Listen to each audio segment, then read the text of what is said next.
Овен. Если мечта и реальность чрезмерно далеки друг от друга, можно, конечно, и расстроиться, однако лучше будет, если вы предпримете минимальные усилия к исполнению своих мечтаний. Телец. Сегодня ваш оптимизм будет настолько силен, что вы сможете справиться практически с любым делом. Отсутствие страха потерпеть неудачу очень помогает работе.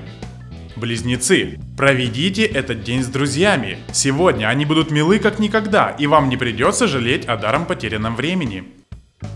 Рак. Сегодня вы без труда добьетесь положения лидера, если пожелаете. Возможно, вам даже попытаются его навязать. Лев. Вас захлестнула мерзкая липкая волна русской хандры. Побудьте на людях, получите радость от общения с ближними. Сегодня, возможно, даже начало очередного романа. Дева.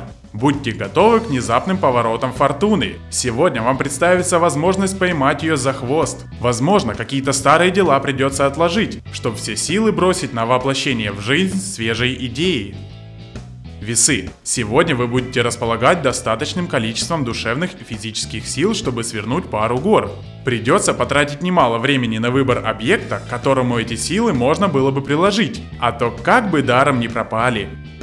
Скорпион. Сегодня ситуация вокруг вас начнет меняться, возможно, отнюдь не в ту сторону, какую хотелось бы. Больших неприятностей это вам не принесет, но нервы потреплет, причем тем больше, чем больше внимания вы будете этому уделять. Стрелец. Сегодня вы сможете побить все рекорды неуправляемости и непредсказуемости, но если это кому и доставит неудобства, то только не вам. Козерог. Если вас мучает чувство неудовлетворенности, сегодня у вас будет шанс от него избавиться. Только не пытайтесь сделать это чересчур кардинальным способом. Водолей. Сегодня вы будете неоправданно эмоциональны. Придется сдерживать себя, чтобы не спровоцировать никому ненужный конфликт.